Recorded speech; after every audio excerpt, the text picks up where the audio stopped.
Hi friends, welcome to my channel. First time ನನ್ನ channel ನೋಡ್ತಾರೆ subscribe ಮಾಡ್ಕೊಳ್ಳಿ friends. ಈ ವಿಡಿಯೋ ಇಷ್ಟ ಆದರೆ ಒಂದು ಲೈಕ್ ಕೊಡಿ. ಇವತ್ತು ಬಂದ್ಬಿಟ್ಟು ಒಂದು ವರ್ಲ್ಡ್ ಸ್ಯಾರಿ ತಗೊಂಡಿದ್ದೀನಿ. ಇದು ಬಂದ್ಬಿಟ್ಟು ಊದ್ಗಡ್ಡಿಲಿ ಸ್ವಲ್ಪ ತೂತ್ ಬಿದ್ದೋಗಿದೆ. ಹಂಗಾಗಿ ಒಂದು ಗೌನ್ ಹೊಲ್ಕೊಳ್ಳೋಣ, ಡ್ರೆಸ್ ಥರ ಡೈಲಿ ಯೂಸ್ಗೆ ಅಂತ ತಗೊಂಡಿದ್ದೀನಿ. ತುಂಬ ಹಳೆ ಸೀರೆಗಳಿದ್ದಾವೆ. ಅಂದರೆ ಸೀರೆ ಉಟ್ಕೊಳ್ಳೋಕೆ ಹೋಗಲ್ಲ, ಬಿಡೋಕೆ ಹೋಗಲ್ಲ ಆಗಿರುತ್ತಲ್ಲ. ಯಾವಾಗ ಈ ಥರ ಡ್ರೆಸ್ಗಳು ಹಾಕೋತೀನಿ. ನಾನು ಜಾಸ್ತಿ ಈ ಥರ ಸ್ಟಿಚ್ ಮಾಡ್ಕೊಂಡು ಹಾಕ್ಕೊಳ್ಳೋದೇ ಅಭ್ಯಾಸ ಇದೆ. ಹಂಗಾಗಿ ಇವಾಗ ಇದು ಸೀರೆ ತಗೊಂಡಿದ್ದೀನಿ. ಮತ್ತು ಇದು ಲೈನಿಂಗ್ ತಗೊಂಡಿದ್ದೀನಿ. ಲೈನಿಂಗ್ ಇದಿತ್ತು, ಅದನ್ನೇ ಹಾಕ್ತಾ ಇದ್ದೀನಿ. ನನ್ನ ಹತ್ರನೇ ಇತ್ತಲ್ಲ, ಮತ್ತು ಇವಾಗ ಅದಕ್ಕೆ ಹೊಸ ಲೈನಿಂಗ್ ಬೇಡ ಅಂತ ಇದೆ ಅಡ್ಜಸ್ಟ್ ಮಾಡ್ತಾ ಇದ್ದೀನಿ. ನೀವು ಹಂಗನ್ಬಿಟ್ಟು ಇದು ಈ ಕಲರ್ ಥರ ತಗೋಬೇಡಿ, ನಿಮ್ಮ ಮ್ಯಾಚಿಂಗ್ ತಗೊಳ್ಳಿ. ಇದೊಂದು ಸ್ವಲ್ಪ ಹತ್ರ ಮ್ಯಾಚಿಂಗ್ ಇದೆ ಅಂತ ತಗೊಂಡಿದ್ದೀನಿ ಲೈನಿಂಗು. ಮತ್ತು ಇದು ಮೇಲ್ಗಡೆಗೆ ಬೇರೆ ಸಪ್ರೇಟಾಗಿ ಕಟ್ ಮಾಡ್ಕೊಂಡಿದ್ದೀನಿ. ಇದು ಮೇಲ್ಗಡೆಗೆ ಬಂದ್ಬಿಟ್ಟು ಬಾಡಿಗೆ ಮೇಲ್ಗಡೆಗೆ ಬರುತ್ತೆ. ತೋರಿಸ್ತೀನಿ ಡ್ರೆಸ್ಸು ನೋಡಿ, ಈ ಥರ ಬರುತ್ತೆ. ಇದು ಮೇಲ್ಗಡೆಗೆ ಒಂದು 80 ಸೆಂಟಿಮೀಟರ್ ತಗೊಂಡಿದ್ದೀನಿ. ಸ್ಲೀವ್ಸ್ ಇಷ್ಟು ದೊಡ್ಡದು ಬರಲ್ಲ, ಚಿಕ್ಕದು ಬರುತ್ತೆ. ಮತ್ತು ಇದು ಇಷ್ಟು ಲೆಂತ್ಗೆನೆ ಇಲ್ಲಿ ಫ್ರಿಲ್ ಕೊಡೋಣ ಅಂತ ಅಂದ್ಕೊಂಡಿದ್ದೀನಿ. ಇಲ್ಲೊಂದು 6 ಇಂಚಿಗೆ ಫ್ರಿಲ್ ಕೊಡೋಣ ಅಂತ ಅಂದ್ಕೊಂಡಿದ್ದೀನಿ. 6 ಇಂಚಿಗೆ ನೋಡೋಣ ಈ ಬಟ್ಟೆ ಎಷ್ಟು ಅಡ್ಜಸ್ಟ್ ಆಗುತ್ತೆ ನೋಡಿಕೊಂಡು ಕೊಡೋಣ ಅಂತ ಅಂದ್ಕೊಂಡಿದ್ದೀನಿ. 6 ಇಂಚಿಗಾದರೆ 6 ಇಂಚು, ಇಲ್ಲ ಕಮ್ಮಿ ಆದರೆ ಕಮ್ಮಿ ನೋಡೋಣ. ಒಟ್ಟು 6 ಇಂಚ್ ಅಂತ ಅಂದ್ಕೊಂಡಿದ್ದೀನಿ. ಬನ್ನಿ ಹೇಗೆ ಕಟ್ ಮಾಡೋದು ನೋಡೋಣ. ಫಸ್ಟ್ಗೆ ಇದು ಆಲ್ರೆಡಿ ಕಟ್ ಮಾಡ್ಕೊಂಡಿದ್ದೀನಿ, ಸಪ್ರೇಟಾಗಿ ಇರ್ತೀನಿ. ಇವಾಗ ಕೆಳಗಡೆ ಪೀಸ್ ಕಟ್ ಮಾಡ್ಕೊಂಬಿಡೋಣ. ಇದು ಸೈಡ್ಗೆ ಇಟ್ಬಿಡೋಣ. ಇವಾಗ ಲೈನಿಂಗ್ ಪೀಸ್ ತಗೊಳ್ಳೋಣ. ಲೈನಿಂಗ್ ಪೀಸ್ನ ಈ ಥರ ಫೋಲ್ಡ್ ಮಾಡ್ಕೋಬೇಕು. ಈ ರೀತಿ ನೋಡಿ, ಈ ರೀತಿ ಫೋಲ್ಡ್ ಮಾಡಿಕೊಂಡು ಇವಾಗ ಇದನ್ನ ಈ ರೀತಿ ಫೋಲ್ಡ್ ಮಾಡಬೇಕು. ಮೂಲೆ ಮೂಲೆ ಥರ ಬರಬೇಕು. ಓಕೆನಾ? ಈ ರೀತಿ ತಗೊಳ್ಳಿ. ಕಾಣಿಸ್ತಾ ಇದೆಯಾ? ಸ್ವಲ್ಪ ಮೇಲೆ ತಿಂತೀನಿ. ಓಕೆನಾ? ಇವಾಗ ಈ ರೀತಿ ಫೋಲ್ಡ್ ಮಾಡ್ಕೋಬೇಕು. ನೀಟಾಗಿ ಫೋಲ್ಡ್ ಮಾಡ್ಕೊಳ್ಳಿ. ಇವಾಗ ಈ ರೀತಿ ಫೋಲ್ಡ್ ಮಾಡ್ಕೊಂಡು ನಿಮ್ಗೆ ಏನಾದ್ರೂ ಇದು ಇದಾಗುತ್ತೆ ಅನ್ನೋದಾದ್ರೆ ಒಂದು ಪಿನ್ ಹಾಕೋಬಹುದು. ಇಲ್ಲ ಅಂದ್ರೆ ಪಿನ್ ಹಾಕೊಂಡ್ರೆ ಬೆಟರು. ಯಾಕೆಂದ್ರೆ ಪಿನ್ ಹಾಕೊಂಡ್ರೆ ನೀಟಾಗಿರುತ್ತೆ. ನೋಡಿ, ಈ ತರ ಗುಂಡು ಪಿನ್ ಇದ್ರೆ ಗುಂಡು ಪಿನ್ ಹಾಕೊಳ್ಳಿ. ಯಾಕೆಂದ್ರೆ ಇದು ಆ ಕಡೆ ಈ ಕಡೆ ಸರಿಯಲ್ಲ. ಈ ತರ ಒಂದೊಂದು ಅಲ್ಲೊಂದು ಹಾಕೊಂಡ್ಬಿಡಿ, ಅವಾಗ ನೀಟಾಗಿರುತ್ತೆ. ಓಕೆನಾ? ಇವಾಗ ನಮ್ಗೆ ಸೊಂಟದ ಅಳತೆ ಎಷ್ಟಿದೆ ಅದು ನೋಡ್ಕೊಳ್ಳೋಣ. ಸೊಂಟದ ಅಳತೆ ಬಂದ್ಬಿಟ್ಟು 36 ಇದೆ. 36ಕ್ಕೆ ನಾನು ಇಲ್ಲಿ 9 ಅಳತೆ ಮಾಡ್ಕೊತೀನಿ. 9 ಅಂದ್ರೆ 2 ಇಂಚ್ ಎಕ್ಸ್ಟ್ರಾ ಸ್ಟಿಚಿಂಗಿಗೆ. ಎಕ್ಸ್ಟ್ರಾ ಬಟ್ಟೆ ಬಿಡ್ಬೇಕಲ್ಲ, ಅದಕ್ಕೆ ಸೇರಿಸಿ 9 ಅಂದ್ರೆ 10, 11 ಇಂಚಿಗೆ ಮಾರ್ಕ್ ಮಾಡ್ಕೊತೀನಿ. ಓಕೆನಾ? 9 ಇಂಚ್ ರೆಡಿ ಬೇಕು, 2 ಇಂಚು ಸ್ಟಿಚಿಂಗ್ ಬಿಟ್ಕೊಳ್ಳಿ. ನಿಮ್ಗೆ 2 ಇಂಚ್ ಬೇಡ ಅಂದ್ರೆ 1 ಇಂಚ್ ಬೇಕಂದ್ರೆ 1 ಇಂಚ್ ಬಿಟ್ಕೊಳ್ಳಿ. ಯಾಕಂದ್ರೆ 2 ಇಂಚ್ ಬಿಟ್ರೆ ದಪ್ಪ ಸಣ್ಣ ಆದರೆ ಬಿಚ್ಕೋಬೋದು ಅಂತ ಅಷ್ಟೇ. ಓಕೆನಾ? ನಾನು 11 ಇಂಚ್ಗೆ ಮಾರ್ಕ್ ಮಾಡ್ಕೊಂಡಿದ್ದೀನಿ. ನಮ್ಗೆ ರೆಡಿ 9 ಇಂಚ್ ಬೇಕು. ನೋಡ್ಕೊಳ್ಳಿ, ಇಲ್ಲಿಂದ 13ವರೆ ಇದೆ. ಇಲ್ಲಿಂದ 13ವರೆಗೆ ಮಾರ್ಕ್ ಮಾಡ್ಕೊತೀನಿ. ಇಲ್ಲಿಂದ 13ವರೆಗೆ ಮಾರ್ಕ್ ಮಾಡ್ಕೊಳ್ಳೋಣ. ಈ ರೀತಿ ನೋಡಿ, ಇದೇ ಮಾರ್ಕ್ ಮಾಡ್ಕೊಳ್ಳಿ. ಇವಾಗ ಇದನ್ನ ಒಂದ್ಸಲ ಅಳತೆ ಮಾಡ್ಕೊಳ್ಳಿ. ಕಮ್ಮಿ ಇದ್ರೆ ಒಂಚೂರು ಇದು ಮಾಡ್ಕೋಬೇಕು. ನೋಡಿ, ಕರೆಕ್ಟಾಗಿದೆ, ಏನು ತೊಂದರೆ ಇಲ್ಲ. ಇವಾಗ ಇದ್ರ ಲೆಂತ್ ಬಂದ್ಬಿಟ್ಟು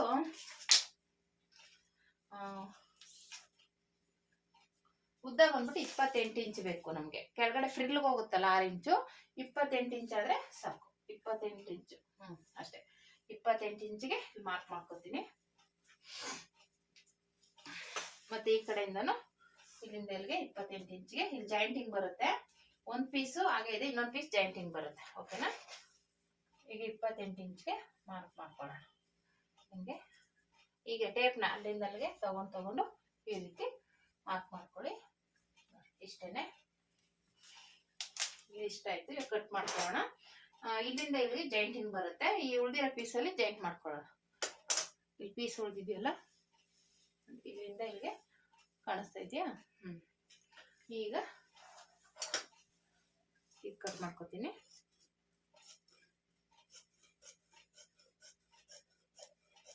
ಆಯ್ತು.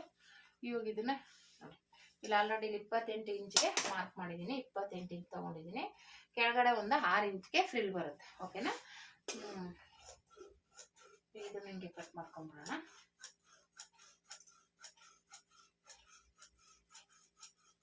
ಕಾಣಿಸ್ತಾ ಇದೆಯಾ? ಇಷ್ಟೇ. ಇದು ಬೇಕಾದ್ರೆ ಒಂದು ಸ್ವಲ್ಪ ಆ ಕಡೆ ಈ ಕಡೆ ಸ್ವಲ್ಪ ಕಟ್ ಮಾಡ್ಕೊತೀನಿ. ಯಾಕಂದ್ರೆ ಸ್ಟಿಚಿಂಗ್ ಮಾಡಿದಾಗ ಆ ಕಡೆ ಈ ಕಡೆ ಆಗಬಾರ್ದು. ಈ ತರ ಓಲ್ಡ್ ಸ್ಯಾರಿಗಳಿದ್ರೆ ಈ ತರ ಮಕ್ಕಳಿಗಾಗ್ಲಿ ನೀವಾದ್ರೂ ಹೊಲ್ಕೊಳ್ಳಿ, ತುಂಬಾ ಚೆನ್ನಾಗಿ ಕಾಣಿಸುತ್ತೆ. ರೆಡಿಮೇಡ್ ಡ್ರೆಸ್ಗಿಂತನೂ ಚೆನ್ನಾಗಿರುತ್ತೆ. ಓಕೆನಾ?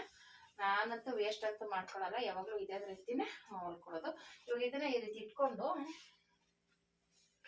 ಅಳತೆಗೆ ಈ ರೀತಿ ಇಟ್ಕೊಳ್ಳಿ. ಇವಾಗ ಇದು ಮಾರ್ಕ್ ಇಲ್ಲಿ ಕಾಣಿಸ್ತಾ ಇದೆಯಲ್ಲ, ಇಲ್ಲಿ ಮಾರ್ಕ್ ಇದ್ರ ಮೇಲೆ ಅದು ಕಟ್ ಮಾಡ್ಕೊಳ್ಳಿ. ಅವಾಗ ಏನಾಗುತ್ತೆ ನಮಗೆ ಕರೆಕ್ಟಾಗಿ ಸಿಗುತ್ತೆ. ಇಲ್ಲ ಅಂದ್ರೆ ಏನಾಗುತ್ತೆ ಆ ಕಡೆ ಈ ಕಡೆ ಹೆಚ್ಚು ಕಮ್ಮಿ ಆಗ್ಬಿಡುತ್ತೆ. ಹಿಂಗೊಂದು ಪಿನ್ ಹಾಕೊಂಬಿಡಿ. ಇದು ಸ್ವಲ್ಪ ಹಾಗೇನೆ ಇರಬೇಕು, ಸ್ಟಿಚಿಂಗ್ ಮಾಡುವಾಗ ನಮ್ಗೆ ಕನ್ಫ್ಯೂಸ್ ಆಗ್ಬಿಡುತ್ತೆ ಅದಕ್ಕೆ. ಓಕೆನಾ?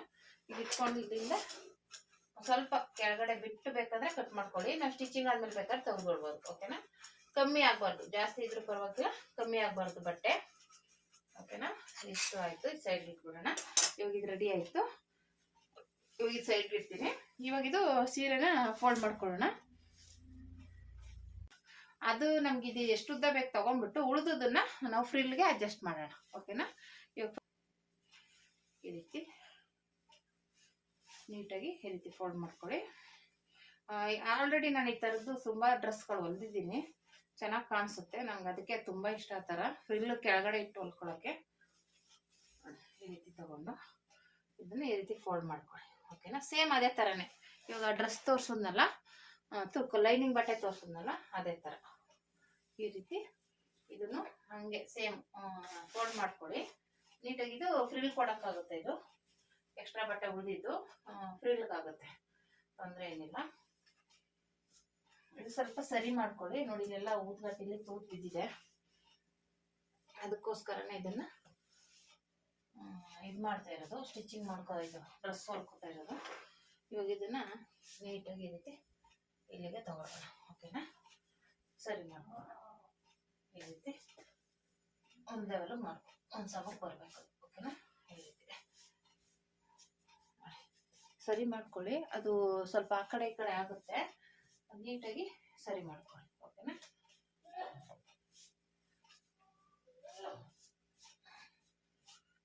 ಸರಿ ಮಾಡಿಕೊಂಡು ಇದ್ರಷ್ಟೇ ಬರಲಿ, ಕೆಳಗಡೆಗೆ ಫ್ರಿಲ್ ಬರುತ್ತೆ. ಇದೇನಿದೆ ಅಳತೆ, ಇದೇ ಅಳತೆಗೆ ಕಟ್ ಮಾಡ್ಕೊಳ್ಳಿ. ಓಕೆನಾ? ಇದಕ್ಕೆ ಜೈಂಟಿಂಗ್ ಬಂದರೆ ಬರುತ್ತೆ, ಇಲ್ಲಾಂದ್ರೆ ಇಲ್ಲ. ಜೈಂಟಿಂಗ್ ಬರಲ್ಲ. ಓಕೆನಾ? ಇದು ಕರೆಕ್ಟಾಗಿದೆ, ಜೈಂಟಿಂಗ್ ಏನು ಬರಲ್ಲ. ನೋಡಿ ಕರೆಕ್ಟಾಗಿದೆ. ಸದ್ಯ ಜೈಂಟಿಂಗ್ ಬರಲ್ಲ. ಕೆಳಗಡೆ ಪೀಸೆಲ್ಲನ್ನು ನಾವು ಇದಕ್ಕೆ ಫ್ರಿಲ್ ಕೊಡೋಣ. ಓಕೆನಾ? ಇದೇನಿದೆ ಸೇಮ್ ಅದೇ ರೀತಿ ಕಟ್ ಮಾಡ್ಕೊಳ್ಳೋಣ ಅಷ್ಟೇ.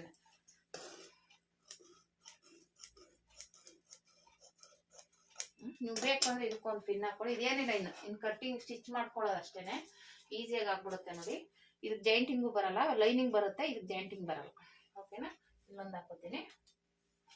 ಈಗ ಮತ್ತೆ ಇಲ್ಲಿ ಕಟ್ ಮಾಡ್ಕೊಳ್ಳೋಣ. ಕಾಣಿಸ್ತಾ ಇದೆಯಾ? ಈಗ ಹೇಳ್ಕೊಂಡಿದ್ದೆ. ಹೀಗೆ ಇದೇನು ಅಳತೆ ಇದೆ ಅದಕ್ಕೇನೆ ಕಟ್ ಮಾಡ್ಕೊತೀನಿ.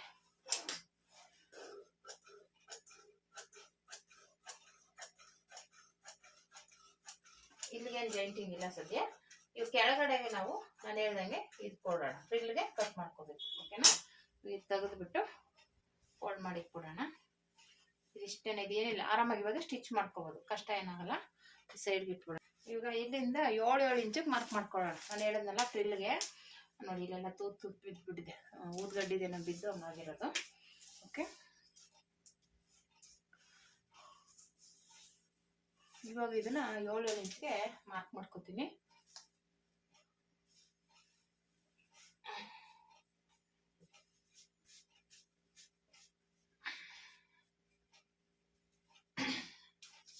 ನೋಡಿ 7 ಇಂಚಿಗೆ ನಾನು ಹೇಳಿದ್ನಲ್ಲ, ಒಂದು ಅರ್ಧ ಇಂಚು ಸ್ಟಿಚಿಂಗ್ ಹೋಗುತ್ತೆ. 7 ಇಲ್ಲ 8 ಇಂಚ್ ಇಕ್ತೀನಿ. ಆ ಕಡೆಗೆ ಸ್ಟಿಚಿಂಗ್ ಫೋಲ್ಡ್ ಮಾಡ್ಬೇಕಲ್ಲ, ಇಲ್ಲಿ 8 ಇಂಚಿಗೆ ಇಕ್ತೀನಿ. 8 ಇಂಚ್ ತಗೊಂಡಿದ್ದೀನಿ. ಕೆಳಗಡೆ ಮೇಲ್ಗಡೆ ಫೋಲ್ಡಿಂಗ್ ಹೋಗುತ್ತಲ್ಲ, ಕೆಳಗಡೆ ಫೋಲ್ಡ್ ಮಾಡಬೇಕು, ಮೇಲ್ಗಡೆ ಸ್ಟಿಚಿಂಗ್ ಮಾಡಬೇಕು. ಅದಕ್ಕೆ 8 ಇಂಚ್ ತಗೊಂಡಿದ್ದೀನಿ. ನಿಮಗೆ ಫ್ರಿಲ್ ಅಷ್ಟು ದೊಡ್ಡದು ಬೇಡ ಅಂದ್ರೆ 7 ಇಂಚೆ ತಗೊಳ್ಳಿ. ಓಕೆನಾ? ನಾನು 8 ಇಂಚ್ ತಗೊಂಡಿದ್ದೀನಿ. ನೋಡಿ ಮತ್ತೆ ಈ ಕಡೆ 8 ಇಂಚಿಗೆ ಮಾರ್ಕ್ ಮಾಡ್ಕೊಳ್ಳೋಣ. ಓಕೆನಾ? ಈ ರೀತಿ ಮಾಡ್ಕೊಂಡ್ರೆ ನೀವು ರೆಡಿಮೇಡ್ ಡ್ರೆಸ್ಗಿಂತನೂ ಸೂಪರ್ ಆಗಿರುತ್ತೆ. ಇದೇ ಡ್ರೆಸ್ ನೀವು ನೀವೇ ಹೊಲ್ಕೊಂಡ್ರೆ ಒಂಥರ ಚೆನ್ನಾಗಿರುತ್ತೆ. ಬೇರೆ ಕಡೆ ಹೊಲಿಸ್ತಿದ್ರೆ 1000 ರೂಪಾಯಿ ಕೊಟ್ಟು ಹೊಲಿಸ್ಬೇಕಾಗುತ್ತೆ. ಓಕೆನಾ? ಹಂಗಾಗಿ ನೀವೇ ಹೊಲ್ಕೊಂಡ್ರೆ ಉತ್ತಮ. ತುಂಬ ಚೆನ್ನಾಗಿ ಬರುತ್ತೆ ಡ್ರೆಸ್ಸು. ನೀವೇ ನೋಡ್ತಿರಲ್ಲ ಸ್ಟಿಚಿಂಗ್ ಆದ್ಮೇಲೆ ಹೇಗೆ ಬರುತ್ತೆ ಅಂತ, ತುಂಬ ಬ್ಯೂಟಿಫುಲ್ ಆಗಿರುತ್ತೆ. ಓಲ್ಡ್ ಸ್ಯಾರಿಗಳಿದ್ರೆ ಈ ಥರ ಹೊಲ್ಕೊಳ್ಳಿ, ಮಕ್ಕಳಿಗೆ ಹೊಲ್ಕೊಡಿ, ಇನ್ನೂ ಚೆನ್ನಾಗಿರುತ್ತೆ. ಪುಟ್ ಮಕ್ಳಿಗಂತೂ ನೋಡೋದಕ್ಕೆ ಒಂಥರ ಖುಷಿ, ಅಷ್ಟು ಚೆನ್ನಾಗಿ ಕಾಣಿಸುತ್ತೆ. ಇವಾಗ ಎಷ್ಟು ಸಿಗುತ್ತೆ ಅಷ್ಟು ಕಟ್ ಮಾಡ್ಕೊಳ್ಳೋಣ. ಯಾಕೆಂದ್ರೆ ಅದು ಅಂಬ್ರೆಲಾ ಕಟ್ಟಿಂಗ್ ಆಗಿರೋದ್ರಿಂದ ಕೆಳಗಡೆ ಫ್ರಿಲ್ ಕೊಡೋದ್ರಿಂದ ಚೆನ್ನಾಗಿ ಕಾಣಿಸುತ್ತೆ. ನೀಟಾಗಿ ಫುಲ್ಲು ಕೊಡಬೇಕಾಗುತ್ತೆ. ಹಂಗಾಗಿ ಇದು ತೆಗಿಯೋಕ್ಕಾಗಲ್ಲ, ಅದು ಲೈನಿಂಗ್ ಬಟ್ಟೆ ಅದು ಹಾಗೆ ಸ್ಟಿಚ್ ಮಾಡ್ತೀನಿ. ಯಾಕೆಂದ್ರೆ ಅದು 2 ಕಡೆನೂ ಜಿಗ್ಜಾಗಲ್ಲಿ ಮಾಡಿರೋದು, ಅದು ಬಿಚ್ಚಕ್ಕಾಗಲ್ಲ, ಬಟ್ಟೆ ಹರಿದೋಗುತ್ತೆ. ಹಾಗಾಗಿ ಅದು ಹಂಗೆ ಇರುತ್ತೆ, ಇರಲಿ, ತೊಂದರೆ ಇಲ್ಲ. ಈ ರೀತಿ ತೆಗೆದು ಇಟ್ಕೊಳ್ಳೋಣ. ಇದೇನು ಎಷ್ಟು ಸಿಗುತ್ತೆ ಅಷ್ಟು ಕಟ್ ಮಾಡ್ಕೊಳ್ಳೋಣ. ಓಕೆನಾ?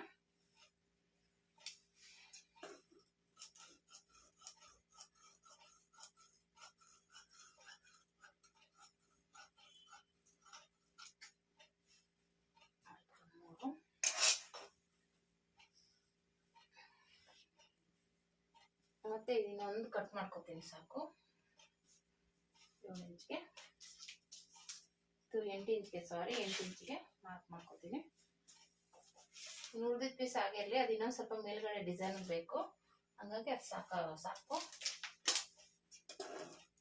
ಇದನ್ನೇ ನೋಡ್ಕೊಂಡು ಅದಕ್ಕೆ ಅಡ್ಜಸ್ಟ್ ಮಾಡಿ ಫ್ರಿಲ್ನ ಕೊಡಬೇಕಾಗುತ್ತೆ.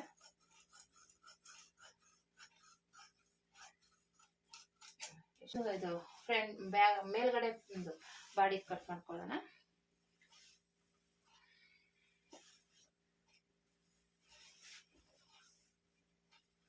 ಈ ರೀತಿ ಫೋಲ್ಡ್ ಮಾಡ್ಕೊಳ್ಳಿ. ಇದನ್ನ ಈಗ ಫೋಲ್ಡ್ ಮಾಡೋಣ. ಎಷ್ಟು ಉದ್ದ ಬರ್ತಿದೆ?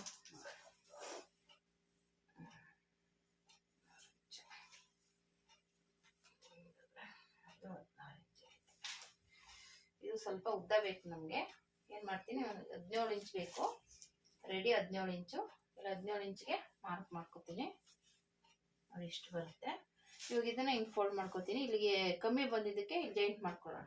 ಓಕೆನಾ? ಇಲ್ಲೊಂದು 2 ಇಂಚ್ ಜಾಯಿಂಟ್ ಮಾಡ್ಕೋಬೇಕು. ನಾನು ಅದು ಆಮೇಲೆ ಜಾಯಿಂಟ್ ಮಾಡ್ಕೊತೀನಿ. ಇಲ್ಲಿಗೆ ಆಮೇಲೆ ಜಾಯಿಂಟ್ ಮಾಡ್ಕೊಳ್ಳೋಣ. ಓಕೆನಾ? ಇವಾಗ ಇದಕ್ಕೆ ಒಂದು ಪಿನ್ ಹಾಕೊಂಡ್ಬಿಡ್ತೀನಿ. ಈ ಕಡೆ ಒಂದು ಹಾಕೊಳ್ಳೋಣ.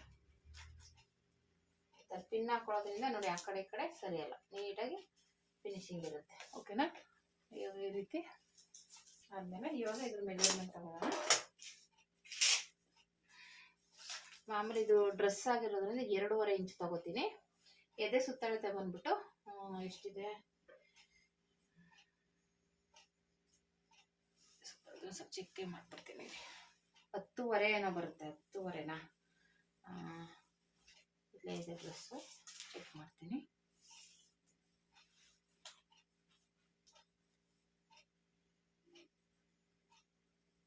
ಇಪ್ಪತ್ತ ಒಂದಿದೆ, 10.5 ಬರುತ್ತೆ. ಎದೆ ಸುತ್ತಳತೆ ಬಂದ್ಬಿಟ್ಟು 10.5 ಬರುತ್ತೆ. ಸೊಂಟದ ಸುತ್ತಳತೆ 9 ಬರುತ್ತೆ. ಓಕೆನಾ? 36 ಬರುತ್ತೆ.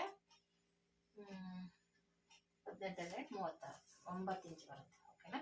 ಇಲ್ಲಿ 9 ಇಂಚಿಗೆ ಮಾರ್ಕ್ ಮಾಡ್ತೀನಿ. ಇಲ್ಲಿ 1 ಇಂಚು ಇಲ್ಲ 1.5 ಇಂಚು ಡಾಟ್ ತಗೊಳ್ಳಿ. 2 ಇಂಚು ಸ್ಟಿಚಿಂಗಿಗೆ, ಎಕ್ಸ್ಟ್ರಾ ಸ್ಟಿಚಿಂಗಿಗೆ. ಓಕೆನಾ? ಆಯ್ತಾ? ಇಷ್ಟ ಆಯ್ತು. ಮತ್ತೆ ನಾನು ಇಲ್ಲಿ ಮೇಲ್ಗಡೆ ಬಂದ್ಬಿಟ್ಟು 2.5 ಇಂಚಿಗೆ ಮಾರ್ಕ್ ಮಾಡ್ಕೊತೀನಿ. 2.5 ಇಲ್ಲಿಂದ ಇಲ್ಲಿಗೆ ಎಷ್ಟು, 2.5 3 ಟೋಟಲ್ 3.5 ಇಂಚಿಗೆ ಮಾರ್ಕ್ ಮಾಡಿದ್ದೀನಿ. ಓಕೆನಾ? 3.5 ಇಂಚು. ಇಲ್ಲಿ ಬಂದ್ಬಿಟ್ಟು 6 ಇಂಚಿಗೆ ಮಾರ್ಕ್ ಮಾಡ್ಕೊತೀನಿ. 6.5 ಇರಲಿ, 6.5 ಡೀಪು ಮಾರ್ಕ್ ಮಾಡಿ. ಮತ್ತೆ ಇದು 6.5 ಬರುತ್ತೆ. 6 ರೌಂಡು 6 ಇಂಚು, 6.5 ಬೇಡ, 6 ಇಂಚ್ ಇಟ್ಟಿದ್ದೀನಿ. ಇಲ್ಲಿಂದ ಇಲ್ಲಿಗೆ 6 ಕಾಲಿದೆ.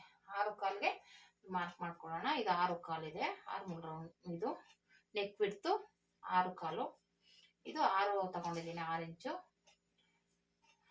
6 ಇಂಚಿಗೆ ಈ ರೀತಿ ಮಾರ್ಕ್ ಮಾಡ್ಕೊಳ್ಳೋಣ. ಈ ರೀತಿ ಇದು ಬಂದ್ಬಿಟ್ಟು 10.5 ಹೇಳಿದ್ನಲ್ಲ, 21 ಇದೆ. 10.5 ಮಾರ್ಕ್ ಮಾಡ್ಕೊತೀನಿ. ಇಲ್ಲಿಂದ 2 ಇಂಚ್ ಎಕ್ಸ್ಟ್ರಾ ಸ್ಟಿಚಿಂಗಿಗೆ ಕರೆಕ್ಟಾಗಿ ಬರುತ್ತೆ ನೋಡಿ, ಹಿಂಗೆ ಬರುತ್ತೆ. ನಾವು ಸ್ಟಿಚಿಂಗ್ ಮಾಡುವಾಗ ಸ್ವಲ್ಪ ಈ ರೀತಿ ಕ್ರಾಸ್ ಆಗಿ ತಗೊಂಡ್ರೆ ಸಾಕು. ಓಕೆನಾ? ಈ ರೀತಿ ಬರುತ್ತೆ. ಮತ್ತೆ ಇಲ್ಲಿ ಬಂದ್ಬಿಟ್ಟು 1.5 2 ಇಂಚು ಕ್ರಾಸ್ ಆಗಿ ತಗೊಳ್ಳಿ. ಈ ರೀತಿ ಬರಬೇಕು. ಏನಕ್ಕಪ್ಪ ಅಂದರೆ ಸ್ಟಿಫ್ ಆಗಿ ಕುತ್ಕೊಳ್ಳೋದಕ್ಕೋಸ್ಕರ ಅದು. ಇಲ್ಲಿ ಸ್ವಲ್ಪ ಈ ರೀತಿ ಕ್ರಾಸ್ ಆಗಿ ತಗೊಂಡು ಜಾಯಿಂಟ್ ಮಾಡ್ಕೊ ಹಿಂಗೆ. ಓಕೆನಾ? ಆಯ್ತು. ಇದಿಷ್ಟು. ಇಲ್ಲಿ ಬಂದ್ಬಿಟ್ಟು ಇಲ್ಲಿ ಒಂದು ಡಿಸೈನ್ ಮಾಡ್ಬೇಕು ನಾನು. ಈ ರೀತಿ ಕ್ರಾಸ್ ಆಗಿ ತಗೋತೀನಿ. ಕ್ರಾಸ್ ಆಗಿ ಮಾಡ್ಕೊಂಬಿಡಿ ನೀಟಾಗಿ. ಅದಾದ್ಮೇಲೆ ಈ ಕಡೆಯಿಂದ ಇಲ್ಲಿಂದ ಶೋಲ್ಡ್ರು ಪಟ್ಟಿ ಎಷ್ಟಿದೆ ನೋಡ್ಕೊಳ್ಳಿ. ಇಲ್ಲಿಂದ 3.5 ಇದೆ. 3.5 ಇಲ್ಲಿಂದನೂ 3.5ಗೆ ಹಿಂಗೆ ಮಾರ್ಕ್ ಮಾಡ್ಕೊತಾ ಬನ್ನಿ. ಓಕೆನಾ? 3.5ಗೆ ಮಾರ್ಕ್ ಮಾಡಿ ಫುಲ್ಲು ಮಾಡ್ಕೋಬೇಕು. 3ವರೆಗೆ ಈ ರೀತಿ ಬರುತ್ತೆ. ಓಕೆನಾ, ಇಲ್ಲಿಂದ ಹಿಂಗೆ ಜಾಯಿಂಟ್ ಬಂದು ಹಿಂಗೆ ಹೋಗುತ್ತೆ. ಹಿಂಗೆ ಇದು ಇಲ್ಲಿಗೆ ಜಾಯಿಂಟ್ ಬರುತ್ತೆ. ನಾನಿಲ್ಲಿ ಈ ಸಪ್ರೇಟ್ ಪೀಸ್ ಕೊಟ್ಟು ಜಾಯಿಂಟ್ ಮಾಡ್ತೀನಿ. ಇಲ್ಲೊಂಥರ ಡಿಸೈನ್ ಥರ ಕಾಣಿಸುತ್ತೆ, ಚೆನ್ನಾಗಿರುತ್ತೆ. ಇಲ್ಲಿಂದ ಇಲ್ಲಿ ನಮಗೆ ವಿ ಶೇಪ್ ತಗೊಂಬಿಡಿ, ಅದು ಚೆನ್ನಾಗಿರುತ್ತೆ. ಹಿಂದೆ ಮುಂದೆ 2 ಕಡೆನೂ ಹಿಂಗೆ ಬರುತ್ತೆ. ಸೇಮ್ ಹಿಂಗೆ ತೆಗೆದ್ಬಿಡೋದು. ಇದು ಎಕ್ಸ್ಟ್ರಾ ಅಟ್ಯಾಚ್ ಮಾಡ್ಕೋಬೇಕು. ಹಾಗಾಗಿ ಇವಾಗ ಇದ್ರ ಅಳತೆ ನಮ್ಗೆ ಬೇಕಾಗಿರೋದು. ಇವಾಗ ಇದನ್ನ ಬೇಕಾದ್ರೆ ಏನು ಮಾಡೋದು, ಈಗ ಇರಲಿ, ಇದೊಂದು ಅರ್ಧ ಇಂಚ್ ಒಳಗಡೆ ತಗೋತೀನಿ. ಇಲ್ಲಿಂದ ಪೀಸ್ ಕಟ್ ಮಾಡಿದಾಗ ಇಲ್ಲಿವರೆಗೂ ತಗೊಳ್ಳೋಣ. ಯಾಕಂದ್ರೆ ಇಲ್ಲಿವರೆಗೂ ತಗೊಂಡ್ಬಿಟ್ರೆ ಇನ್ನು ಚಿಕ್ಕದಾಗ್ಬಿಡುತ್ತೆ. ಇವಾಗ ಇಲ್ಲಿಗೆ ತಗೊಂಡ್ರೆ ನಾವು ಈ ಪೀಸ್ನ ಎಕ್ಸ್ಟ್ರಾ ತಗೋಬಹುದು. ಇದನ್ನ ಇಷ್ಟು ತಗೊಂಡು ಆಮೇಲೆ ಅದಕ್ಕೆ ಪೈಪಿಂಗ್ ಇಲ್ಲ ಸ್ಟಿಚ್ ಮಾಡ್ಕೊಂಡು ಇದ್ರ ಮೇಲೆ ಇಟ್ಟು ಸ್ಟಿಚ್ ಮಾಡ್ಬೇಕು. ಇಲ್ಲಿಗೆ ಸ್ಟಿಚಿಂಗ್ ಬರಬೇಕು, ಇಲ್ಲಿ ಕಟಿಂಗ್ ಬರಬೇಕು. ಓಕೆನಾ, ಇದನ್ನೇ ಸ್ವಲ್ಪ ಎಕ್ಸ್ಟ್ರಾ ತಗೊಳ್ಳೋಣ. ಈ ಸಪ್ರೇಟ್ ಪೀಸ್ ತಗೋಬೇಕು, ಅದಕ್ಕೋಸ್ಕರ ಇದನ್ನೇ ಸಪ್ರೇಟ್ ಆಗಿ ತಗೊಳ್ಳೋದು ಬೇಡ. ನೀವು ಈ ತರ ಬೇರೆನೆ ಮಾಡ್ಬೇಕಂದ್ರೆ ಪೇಪರಲ್ಲಿ ಕಟಿಂಗ್ ಮಾಡ್ಕೋಬೇಕಾಗುತ್ತೆ. ಅವಾಗ ಏನಾಗುತ್ತೆ, ಇದನ್ನ ಬೇಕಾದ್ರೆ ಒಂದು ಅರ್ಧ ಇಂಚು ಜಾಸ್ತಿ ತಗೋಬಹುದು. ಓಕೆನಾ, ಇಲ್ಲಿಂದ ಮಾಮೂಲಿ ತಗೊಂಡು ಈ ಕಡೆಯಿಂದ ಈ ಕಡೆ ಕಟ್ ಮಾಡ್ಕೊಳ್ಳೋಣ.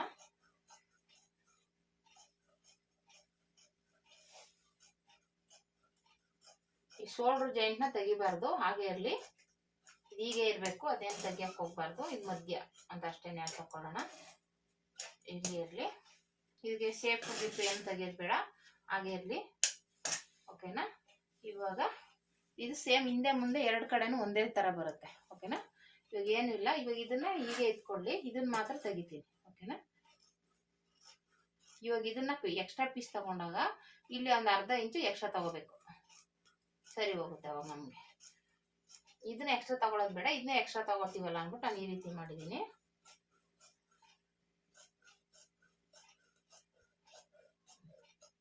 ಈ ರೀತಿ ಬಂತು. ಇವಾಗ ಇದನ್ನ ವಿ ಶೇಪ್ ಅಲ್ಲಿ ಕಟ್ ಮಾಡ್ಕೊಳ್ಳೋಣ. ಓಕೆನಾ, ಸೇಮ್ ಹಿಂಗೆ ಇಷ್ಟೇ. ಇವಾಗ ಇದು ಬಂದ್ಬಿಟ್ಟು ಇದನ್ನ ಎಕ್ಸ್ಟ್ರಾ ಪೀಸ್ ತಗೊಂಡು ಮಾಮೂಲಿ ಅಟ್ಯಾಚ್ ಮಾಡ್ಕೊಳ್ಳೋದು. ಇದು ಫ್ರಂಟ್ ಬ್ಯಾಕ್ ಬರುತ್ತೆ, ಇಲ್ಲಿ ಈ ರೀತಿ ಅಟ್ಯಾಚ್ ಮಾಡ್ಕೊಳ್ಳೋದು. ಓಕೆನಾ, ಹೀಗೇನೆ ಸೇಮ್ ಹಿಂಗೆ ಅಟ್ಯಾಚ್ ಮಾಡ್ಕೊಳ್ಳೋದು. ಇದಕ್ಕೆ ಬೇಕು ಅಂದ್ರೆ ನೀವು ಈ ತರ ಕರ್ವ್ ಡಿಸೈನ್ ಬೇಕಂದ್ರೆ ಮಾಡ್ಕೋಬಹುದು. ಇಲ್ಲ ಡಿಸೈನ್ ಬೇಕು ಅನ್ನೋದಾದ್ರೆ ಸೇಮ್ ಈ ತರ ಕರ್ವ್ ಡಿಸೈನ್ ಕೊಟ್ಟರು ಚೆನ್ನಾಗಿರುತ್ತೆ. ಓಕೆನಾ,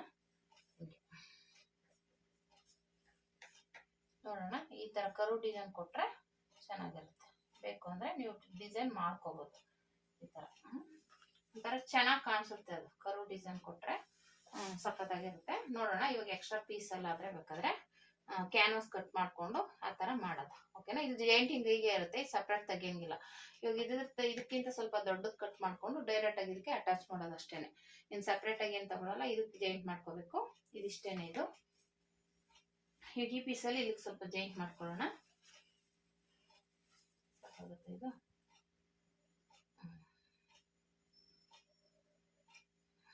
ಅರ್ಥೋಗ್ಬಿಡುತ್ತೆ.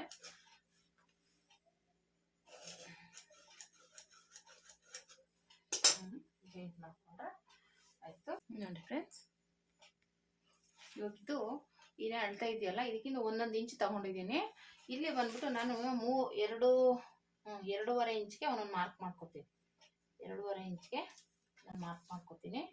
ಏನಕ್ಕಪ್ಪ 2.5 ಇಂಚು ಅಂದ್ರೆ ಅದೇ ಕರ್ವ್ ಡಿಸೈನ್ ಮಾಡಕ್ಕೆ. ಈ ರೀತಿ ಇಲ್ಲಿಂದ ಈ ರೀತಿ ತಗೊಳ್ಳೋಣ ಅಂತ. ಇಲ್ಲಾಂದ್ರೆ ಅದೇ ಏನಾದ್ರು ಒಂದು ಮಾರ್ಕ್ ಮಾಡ್ಕೋಬಹುದು, ಬಳೆನೋ ಏನಾದ್ರು. ಇದೆ 2.5 ಇಂಚಿಗೆ ಇಟ್ಕೊಂಡ್ರೆ ಸಾಕು. ಇಟ್ಕೊಂಡು ಇಲ್ಲಾಂದ್ರೆ ಪೆನ್ ಇದ್ರೆ ಪೆನ್ನಲ್ಲಾದ್ರೂ ಮಾರ್ಕ್ ಮಾಡ್ಕೊಳ್ಳಿ. ಪೆನ್ನಲ್ಲಿ ಮಾರ್ಕ್ ಮಾಡ್ಕೊಂಡ್ರೆ ಈಸಿ ಆಗುತ್ತೆ. ಓಕೆನಾ, ಇಲ್ಲಿ ಏನು 1 ಇಂಚು ಮಾರ್ಕ್ ಮಾಡ್ಕೊಂಡಿದೀವಲ್ಲ ಅದಕ್ಕೆ ಮ್ಯಾಚ್ ಆಗುತ್ತೆ. ಬರೀತಾನೆ ಇಲ್ಲ ಪೆನ್ನು, ಇದರಲ್ಲೇ ಮಾಡ್ಕೊತೀನಿ.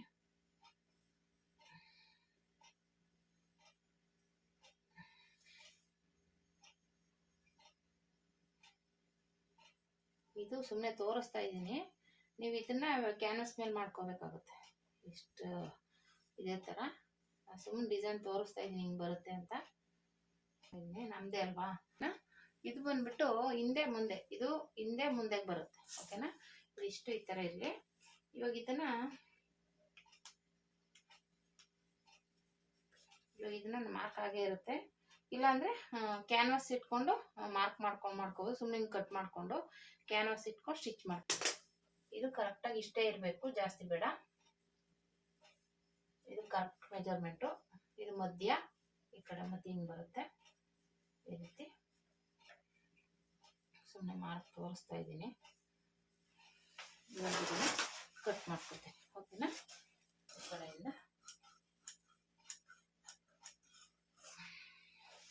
ಸ್ವಲ್ಪ ಕಟ್ಟಿಂಗ್ಗೆ ಕಷ್ಟ ಆಗುತ್ತೆ, ನೋಡ್ಕೊಂಡು ಮಾಡ್ಕೊಳ್ಳಿ.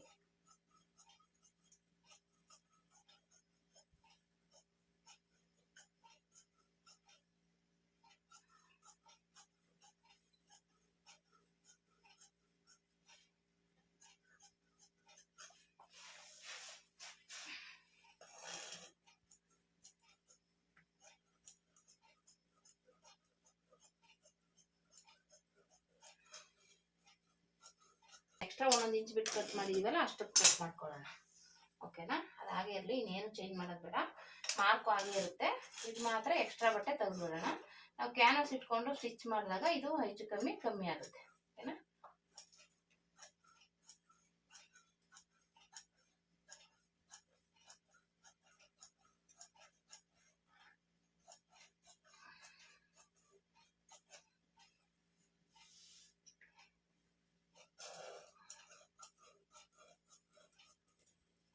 ನೀಟಾಗಿ ಸ್ಟಿಚ್ ಮಾಡ್ಕೊಳ್ಳಿ. ತುಂಬ ಚೆನ್ನಾಗಿ ಬ್ಯೂಟಿಫುಲ್ ಆಗಿ ಕಾಣಿಸುತ್ತೆ. ಈ ರೀತಿ ಬಂತು. ನಿಮ್ಗೆ ಇಲ್ಲಿ ಬೇಕು ಅಂದರೆ ಇದು ಮಾರ್ಕ್ ಮ್ಯಾಚ್ ಹಾಕೊಳ್ಳಿ. ಯಾಕೆಂದರೆ ಇದು ಶೋಲ್ಡರ್ ಮಾರ್ಕ್ ಇದು. ಓಕೆನಾ? ನಮಗೆ ಶೋಲ್ಡರ್ ಏನಿದೆಯಲ್ಲ ಅದ್ರ ಮಾರ್ಕ್ ಬೇಕಾಗಿ ಈ ಥರ ಇಟ್ಕೊಂಡು ಈ ಥರ ಮಾಡ್ಕೊಳ್ಳಿ. ಅವಾಗಿನ್ನೂ ನಿಮಗೆ ಪರ್ಫೆಕ್ಟಾಗಿ ಮಾರ್ಕ್ ಸಿಗುತ್ತೆ. ಇದೆ. ಓಕೆನಾ? ಈ ಥರ ಇದೀಗೆ ಇರಲಿ. ಇವಾಗ ಇದಕ್ಕೆ ನಾವು ಮೇನ್ ಪೀಸು ಕಟ್ ಮಾಡ್ಕೋಬೇಕು, ಮತ್ತು ಕ್ಯಾನ್ವಾಸ್ ಕಟ್ ಮಾಡ್ಕೋಬೇಕು. ಓಕೆನಾ? ಇದು ಅದಕ್ಕೆ ನಾನು ಹೇಳಿದ್ನಲ್ಲ ಡಿಸೈನ್ಗೆ ಅಂತ ಇದೇ ಪೀಸು ಇಟ್ಕೊಳ್ಳೋಣ. ಇದನ್ನ ಇದಕ್ಕೂ ಅಷ್ಟೇ ಸೇಮ್ ಹಂಗೆ ಅಗಲವಾಗೇ ಇಟ್ಕೋಬೇಕು. ನಮ್ಮ ಮಧ್ಯದಲ್ಲೆಲ್ಲ ಜೈಂಟ್ ಗಿಂಟಿಂಗ್ ಎಲ್ಲ ಬರಬಾರ್ದು.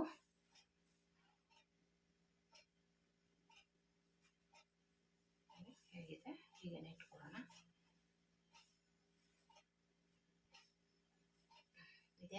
ಇದನ್ನೇನೇನು ಚೇಂಜ್ ಮಾಡೋಕ್ಕೆ ಹೋಗಲ್ಲ. ಇದು ಹೇಗಿದೆ ಈಗ ಕಟ್ ಮಾಡಿಕೊಂಡು ಸ್ಟಿಚಿಂಗ್ ಆದಮೇಲೆ ಕಟ್ ಮಾಡಿ ತಿರುಗಿಸ್ಕೊಳ್ಳೋಣ. ಕ್ಯಾನ್ವಾಸ್ ಎಲ್ಲ ಸ್ಟಿಚ್ ಮಾಡಿ ಆಮೇಲೆ ಇದನ್ನು ಓಕೆ. ಇದು ಡಿಸೈನ್ಗೆ ಇಷ್ಟು ಬೇಕಾಗಿರೋದು ಇದು ಸೈಡ್ಗೆ ಇಟ್ಕೊಳ್ಳೋಣ. ಇದು ಡಿಸೈನ್ಗೆ. ಮತ್ತೆ ಇವಾಗ ಇದನ್ನು ಕಟ್ ಮಾಡ್ಕೊಳ್ಳೋಣ. ಇದು ಸಾರಿ ಇದೆಲ್ಲ ಫ್ರಿಲ್ಗೆ ಇಟ್ಬಿಟ್ಟು ಇವಾಗ ಇದು ಇನ್ನೊಂದು ಪೀಸ್ ಇಟ್ಕೊಂಡಿದ್ದೀವಲ್ಲ, ಇವಾಗ ಇದರಲ್ಲಿ ಕಟ್ ಮಾಡ್ಕೊಳ್ಳೋಣ. ಅದು ಫ್ರಂಟು ಬ್ಯಾಕು ಪೀಸ್ ಕಟ್ ಮಾಡಿದ್ದೀವಲ್ಲ ಅದ್ರದ್ದು ಅದನ್ನು ಇಟ್ಕೊಂಡು ಕಟ್ ಮಾಡ್ಕೊಳ್ಳೋದು. ನೋಡಿದೆ ಒಂಚೂರು ತೂತಾಗ್ಬಿಟ್ಟಿದೆ. ಬೆಂಕಿ ಕೆಡಿ ಎಲ್ಲ ಊದ್ಗಡ್ಡಿದ್ದು ಬಿದ್ದುಬಿಟ್ಟು ಒಂಚೂರು ತೂತಾಗ್ಬಿಟ್ಟಿದೆ. ಅದು ಹಿಂದೆ ಮುಂದೆ ಒಂದೇ ಸಮ ಇರೋದ್ರಿಂದ ನಾನು ಈ ರೀತಿ ಇಟ್ಕೊತೀನಿ. ನೋಡಿ, ಇಲ್ಲಾಂದರೆ ಇದು ಮಾಡಲ್ಲ. ಇದೆಷ್ಟು ಉದ್ದ ಬರುತ್ತೆ, ಇದು ಜೈಂಟ್ ಇಷ್ಟು ಬರುತ್ತೆ. ಇಲ್ಲಿಗೆ ಜೈಂಟ್ ಮಾಡ್ಕೊಳ್ಳೋಣ. ಏನಾಗುತ್ತೆ ನಮಗೆ ಕೆಳಗಡೆ ಪೀಸ್ ಸಿಗುತ್ತೆ. ಇದು ಸ್ಲೀವ್ಲೆಸ್ ಹಾಕಿದ್ರೆ ಚೆನ್ನಾಗಿರುತ್ತೆ. ಆದರೆ ನಾವು ಸ್ಲೀವ್ಲೆಸ್ ಹಾಕಲ್ವಲ್ಲ, ಹಂಗಾಗಿ ಒಂದು 3 ಇಂಚು ಸ್ಟಿಚ್ ಮಾಡಿಕೊಂಡ್ರೆ ಸಾಕು. ನೋಡಿ, ಇದೇನು ಇಲ್ಲ. ಇಲ್ಲಿ ನೋಟ್ ಮಾಡಿಬಿಟ್ಟು ಈ ಕಡೆ ಸ್ಟಿಚ್ ಮಾಡ್ಕೊಳ್ಳೋದು ಅಷ್ಟೇ. ಇಲ್ಲಿ ನೋಟ್ ಮಾಡಿ ಈ ಕಡೆ ಸ್ಟಿಚ್ ಮಾಡಿಕೊಂಡ್ರೆ ಆಯಿತು. ಇನ್ನೇನಿಲ್ಲ. ಜಾಯಿಂಟ್ ಮಾಡ್ಕೊಂಡ್ಬಿಟ್ಟು ನೋಟ್ ಮಾಡ್ಕೊಂಡು ಸಪ್ರೇಟಾಗಿ ಇಟ್ಕೊಂಡ್ಬಿಡೋದು ಅಷ್ಟೇ. ಆಮೇಲೆ ಬೇಕು ಅಂದರೆ ನಾನು ಹೇಳ್ದಂಗೆ ಆ ಪೀಸ್ ಅಂತಂದು ಇದಕ್ಕೆ ಅಟ್ಯಾಚ್ ಮಾಡೋದು. ಅದು ಅಷ್ಟೇ. ಇವಾಗ ಇದನ್ನು ಸ್ಟಿಚ್ ಮಾಡೋದು ಈಸಿ. ಇದು ಮತ್ತು ಇದು ಕೆಳಗಡೆದಿದ್ದು ಈಸಿಯಾಗಿರುತ್ತೆ. ಮತ್ತು ಇದನ್ನೇ ಸ್ವಲ್ಪ ಡಿಸೈನ್ ಸ್ವಲ್ಪ ನೋಡ್ಕೊಂಡು ಮಾಡಬೇಕು. ಓಕೆನಾ? ಅದು ಕರ್ವ್ ಡಿಸೈನ್ ಆಗಿದ್ರೆ ಸ್ವಲ್ಪ ಅಡ್ಜಸ್ಟ್ ಮಾಡ್ಕೊಂಡು ಮಾಡಿ. ಆಯಿತು. ಇದು ಫ್ರಿಲ್ ಕೊಡೋದು. ಇದು ಫ್ರಿಲ್ ಕೊಡೋ ಪೀಸ್ಗಳು. ಓಕೆನಾ? ಇದು ಎಕ್ಸ್ಟ್ರಾ ಬೇಕು ಅಂದರೆ ಇದು ಸ್ಲೀವ್ಸ್ಗೆ ಬೇಕಲ್ಲ, ಸ್ಲೀವ್ಸ್ಗೆ ಚಿಕ್ಕದಾಗಿ ಈ ಥರ ಒಂದು ಅಂಬ್ರೆಲಾ ಕಟ್ಟಿಂಗ್ ಅಲ್ಲ ಏನೋ ಒಂದು ಚಿಕ್ಕದಾಗಿ ಮಾಡ್ಕೊಳ್ಳೋಣ. ಓಕೆನಾ? ಇನ್ನೂ ಲೈನಿಂಗ್ ಅವಶ್ಯಕತೆ ಇಲ್ಲ, ಸಾಕಷ್ಟೇ. ಇನ್ನಿಷ್ಟು ರೆಡಿಯಾಗಿದೆ. ಇದು ಹೇಗೆ ಸ್ಟಿಚಿಂಗ್ ಮಾಡೋದು ಅಂತ ನೋಡೋಣ ಬನ್ನಿ.